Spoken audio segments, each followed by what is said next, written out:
Bonjour et bienvenue dans cette vidéo où nous allons parler de l'évolution spontanée d'un système d'espèces chimiques.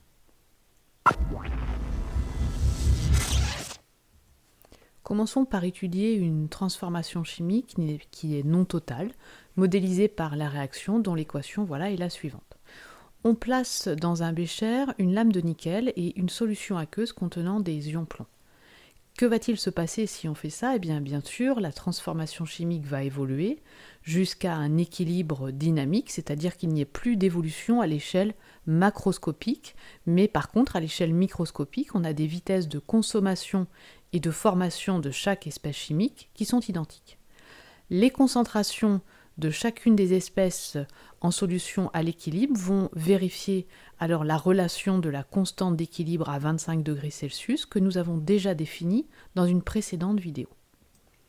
Si maintenant on place une lame de nickel et une lame de plomb dans un bécher avec des ions plomb et des ions nickel, avec des ions nickel et des ions plomb qui ont cette concentration, l'objectif de cette vidéo est de déterminer dans quel sens va évoluer le système, dans le sens direct ou dans le sens indirect.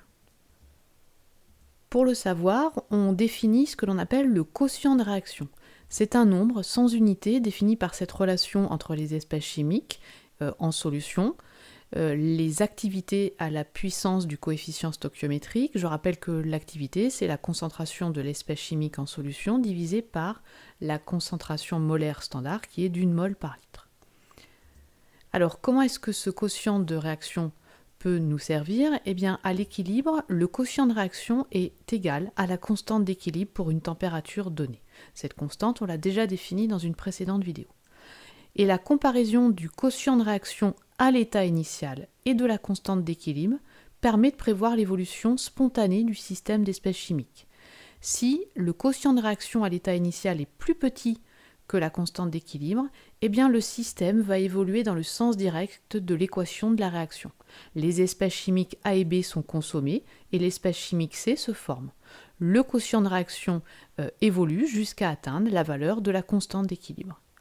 Si QRI est supérieur à la constante d'équilibre, le système évolue dans le sens indirect de l'équation de réaction.